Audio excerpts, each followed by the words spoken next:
Happy new year శ్రావ్య గారు. పొగరు తగ్గించుకోమని చెప్పండి కేసీఆర్ అండ్ ఫ్యామిలీకి, ఎమ్మెల్యేలకు. పొగరు బల్పు అనేటివి బీఆర్ఎస్ కాంగ్రెస్ రెండు పార్టీలు అధికారంలో ఉన్నప్పుడు చూపించారు.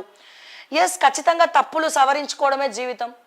ప్రతి ఒక్కరు తప్పు చేస్తారు, ఆ తప్పుల్ని అందుకే చెప్తా ఉన్నా, బీఆర్ఎస్ పార్టీకి చెప్పిన, బీజేపీకి చెప్పిన, కాంగ్రెస్కి కూడా చెప్పిన, ఏంజీ మీరు చేసినటువంటి తప్పులు దయచేసి సరిదిద్దుకోండి, సవరించుకోండి, బలోపేతం అవ్వండి, ప్రజల పక్షాన కొట్లాడండి, ప్రజల పక్షాన మాట్లాడండి, గతం గతహ అనుకోండి, కొత్తదనంతో ముందరికి రండి అని చెప్పి అందుకే చెప్పడం జరిగింది. సో ఖచ్చితంగా 2024, 2023 కూడా బీఆర్ఎస్ పార్టీకి కొన్ని విషయాల్లో ఒక లెసన్ నేర్పించిందని నేను అనుకుంటా ఉన్నాను. అండ్ అట్లాగే రేవంత్ రెడ్డి గారు కూడా అదే దారిలో వెళ్తా ఉన్నారు. అందుకే ఆయన కూడా మారాలని చెప్పి నేను కోరుకుంటా ఉన్నాను. అంటే 8.0 వర్షన్, నేను కూడా ఏమాత్రం తగ్గేదే లేదు అని చెప్పి ఆయన కూడా దూసుకుపోతా ఉన్నాడు. అందుకే కొద్దిగా మారాలని చెప్పి మేము కోరుకుంటా ఉన్నాం ఈ సందర్భంగా. ఓకే, అండ్ ఇక్కడ S Kashinath Rao, happy new year 2025. Yes, happy new year అండి. సో మీ ప్రభాకర్ రెడ్డి, ఒక కాంగ్రెస్ కార్యకర్తగా చెప్తున్నా, కాంగ్రెస్ పార్టీ లైఫ్లో తెలంగాణలో అధికారంలోకి రాదు. దీనికి కారణం అధికార మదం చూపిస్తున్నారు. కాంగ్రెస్లో రౌడీ ఎమ్మెల్యేలను చూశాను నేను. ఎస్ అండి, అది 100% కరెక్ట్ ప్రభాకర్ రెడ్డి గారు. కాంగ్రెస్ కార్యకర్తలే కాంగ్రెస్ని కోరుకోవట్లేదు. ఎందుకు అంటే ఎవరైతే ఫస్ట్ నుంచి ఒక స్టాండ్ తీసుకొని గ్రౌండ్లో కొట్లాడినారో, ఏ కాంగ్రెస్ అధికారంలోకి రావడానికి అహర్నిశలు గ్రౌండ్లో ఉండి కష్టపడినారో అటువంటి కార్యకర్తలందరినీ కూడా పక్కన పెట్టేసింది కాంగ్రెస్ పార్టీ. సో వలసలతో కూడినటువంటి నాయకత్వాన్ని కాంగ్రెస్లోకి తీసుకొస్తున్నారు. అండ్ నాట్ ఓన్లీ ఇప్పటి వరకు కాంగ్రెస్ పార్టీలో 64 మంది గెలిచిన ఎమ్మెల్యేలని పిలిచి రేవంత్ రెడ్డి గారు కానీ ఎవరు కూడా ఒక మీటింగ్ ఏర్పాటు చేసి మాట్లాడలేదు. నియోజకవర్గంకి రావాల్సినటువంటి ఫండ్స్ రిలీజ్ అవ్వలేదు. అసలు కార్యకర్తలను అయితే ఎవరు కూడా పట్టించుకోవట్లే. రేవంత్ రెడ్డి గారు అంటే పోనీ ఏదో పార్టీ నుంచి వచ్చినారు అని అనుకుందాం.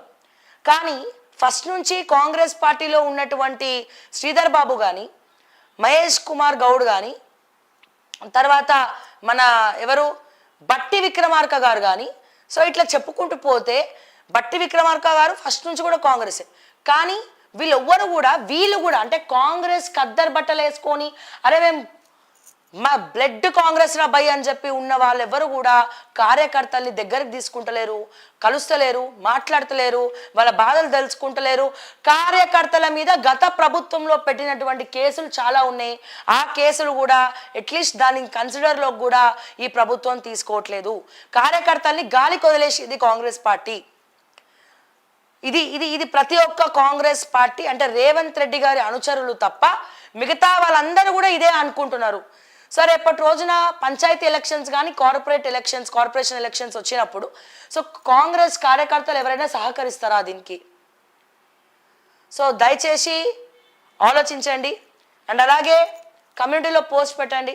ఈ నూతన సంవత్సరంలోకి అడుగు పెడుతున్నటువంటి వేళ సో రేవంత్ రెడ్డి గారి సరికొత్త మార్పు ఏమన్నా మారుతుందా, అంటే రేవంత్ రెడ్డి గారిలో ఏమైనా మార్పు రాబోతుందని అనుకుంటున్నారా, అనే ఒక గవర్నమెంట్లో ఏమైనా మార్పు వచ్చే అవకాశం ఉందని అనుకుంటున్నారా?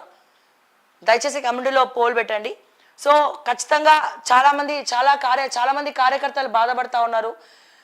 మరి నేను చెప్పేది కూడా అదే. సో ఈ మాట చెప్తున్నందుకు ఏమవుతుందంటే నా మీద ఇంటెలిజెన్స్ నిఘా ఎక్కువైపోయింది. ఎట్లా చెప్తుంది శ్రావ్య అంటే సగం ఇంటెలిజెన్స్గా మేమే పనిచేస్తున్నామండి. ప్రజలందరూ మాకు చెప్పుకొని బాధపడుతున్నారు. సో మేము గ్రౌండ్లో తిరుగుతున్నాము, ప్రజలు చెప్తున్నారు, మాకు ఫోన్లు చేస్తున్నారు. స్క్రీన్ పైన మేము నెంబర్ పెట్టినాం కదా, ఇగో స్క్రీన్ పైన ఒక్క నిమిషం, ఇగో స్క్రీన్ పైన ఈ నెంబర్ ఉంటుంది, స్క్రీన్ పైన ఈ నెంబర్ ఉంది. సో ఈ నెంబర్కి కాల్ చేస్తారు, అందరూ కాల్ చేస్తారు, మెసేజ్లు పెడతారు, వాళ్ళ బాధలు చెప్పుకుంటారు. అండ్ వాళ్ళే చెప్తారు శ్రావ్య ఈ టాపిక్ మాట్లాడండి, శ్రావ్య గారు ఈ టాపిక్ మాట్లాడండి, మాకు పలానా ఎమ్మెల్యే వాళ్ళు ఇబ్బంది అవుతుంది, సో రేవంత్ రెడ్డి గారి గురించి ఇట్లా మాట్లాడండి. సో వాళ్ళే మాకు చెప్తున్నప్పుడు సగం ఇంటెలిజెన్స్గా వాళ్ళే పనిచేస్తున్నారు, మేమే పనిచేస్తున్నాం. సో డెఫినెట్గా ఏం జరుగుతుంది, ఎక్కడి నుంచి ఏం చేస్తుంది అనేది మాకు తెలుసు. మా ప్రధాన సోర్సులు పబ్లికే, ప్రజలే. సో మేము ప్రజలలో ఉన్నాం కాబట్టి వాళ్ళ బాధలు మాకు చెప్పుకుంటున్నారు కాబట్టి ప్రజా వ్యతిరేక తీరును మేము కుండ బద్దలు కొట్టినట్టు చెప్పగలుగుతున్నాము. సో ఈ విషయం రేవంత్ రెడ్డి గారికి ఎందుకు అర్థం కావట్లే? గతంలో బీఆర్ఎస్ వాళ్ళు అట్లనే చేసినారు, ఇప్పుడు రేవంత్ రెడ్డి కూడా అట్లనే చేస్తున్నాడు. బట్ దేనికి కూడా వెనకడిగేయము, దేనికి కూడా భయపడము, బాధపడ్డము. సో మా ప్రధాన ఎజెండా ఏంటి అంటే అట్లీస్ట్ ప్రభుత్వ దృష్టికి తీసుకపోతే కొన్ని కష్టాలన్నా ప్రజలకు నెరవేరుతాయి, కావాల్సినవన్నీ కొంతమంది కన్నా మంచి జరుగుతుంది. సో ఇట్లా కార్యకర్తల్ని కూడా పట్టించుకునేటువంటి కాంగ్రెస్ పార్టీని నేను మొట్టమొదటిసారిగా చూస్తున్నా. వైఎస్ రాజశేఖర రెడ్డి గారు ప్రతి ఒక్కరిని కూడా కలుస్తారు. ఇప్పుడు రేవంత్ రెడ్డి గారు ఇంటికి పోతే ఏం చేస్తుంది తెలుసా? ఇంకో ఇట్లా ఇట్లా నెట్టేస్తాడు ఫోటో. చాలా మంది వెళ్తున్నారు, కంప్లైంట్ ఇస్తున్నారు. వాళ్ళు రేవంత్ రెడ్డి గారితో మాట్లాడదామని వెళ్తాడు, కానీ చుట్టుపక్కల రేవంత్ రెడ్డి చుట్టుపక్కల ఎవరైతే ఉన్నారో వాళ్ళు మాట్లాడనిస్తలేరు.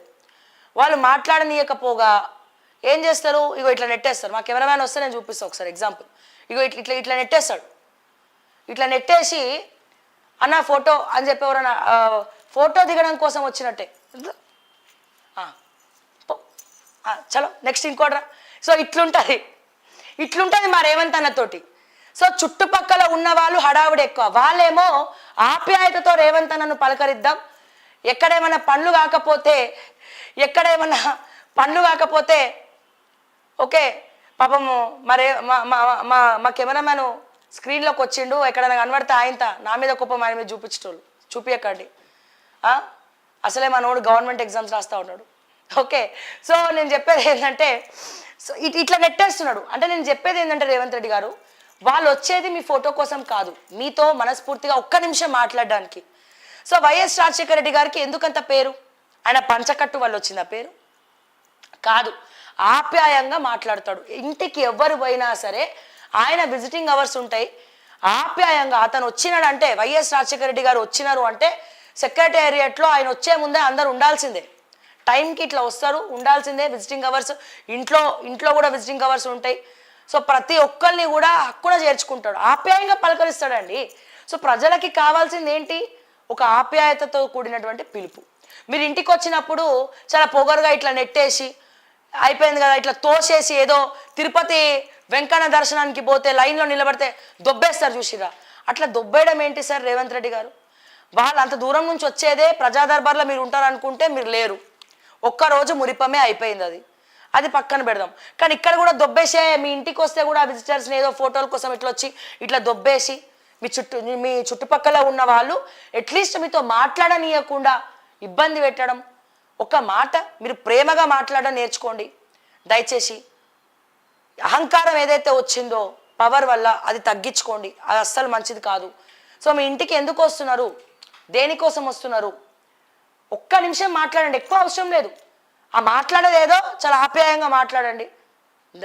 వైఎస్ఆర్ మార్క్ అన్నారు, కానీ మీ దగ్గర ఎక్కడ కూడా వైఎస్ఆర్ రాజశేఖర రెడ్డి గారి మార్క్ కనబడట్లేదు. నాట్ ఈవెన్ బట్టి గారు కూడా వైఎస్ నమ్మిన బంటు అని చెప్పుకొని తిరుగుతారు.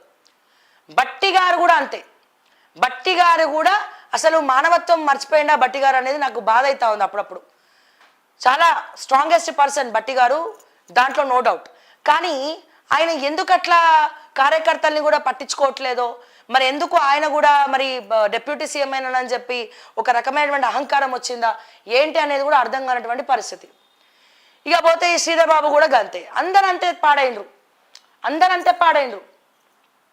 ఒక రకమైనటువంటి అహంకారం దేనికోసం?